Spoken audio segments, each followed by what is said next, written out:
मालिक बिन औस बिन हदसान रज़ी अल्लाह तआला अन्हु बयान करते हैं कि एक दफ़ा हज़रत उमर बिन ख़त्ताब रज़ी अल्लाह तआला अन्हु मस्जिद नबवी में गए।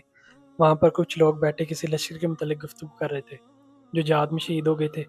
इनमें से एक ने कहा, वो अल्लाह के मुलाजिम थे, इसके रास्ते में शहीद हुए हैं, इनका अजर अल्लाह पर वाजिब हो चुका है।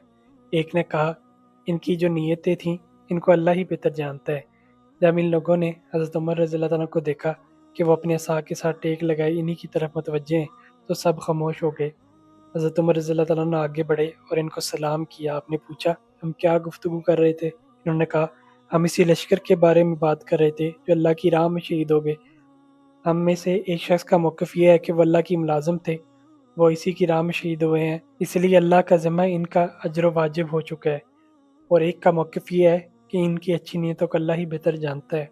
हज़रत उमर रज़ी अल्लाह तआला ने फरमाया, अल्लाह ही बेहतर जानता है, क्योंकि कुछ लोग ऐसे भी होते हैं जो जिहाद करते हैं, उनकी नीयत सिर्फ़ जिहाद ही की होती है, तो वो इसके अलावा किसी दूसरी चीज़ की इस्तात भी नहीं रखते। और कुछ लोग ऐसे होते हैं जो रियाकारी के लिए जिहाद करते हैं, और कुछ लोग ऐसे भी होते हैं जो अल्लाह की रज़ा के हसूल की खातिर जिहाद करते हैं।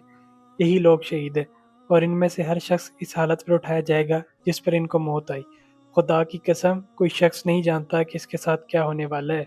खुदा की कसम, कोई शख्स ये नहीं जानता कि इसके साथ क्या मामला किया जाएगा, और ये शख्स वो नहीं है जिसके बारे में हमें पता है कि इनके अगले पिछले गुनाह माफ़ कर दिए गए हैं।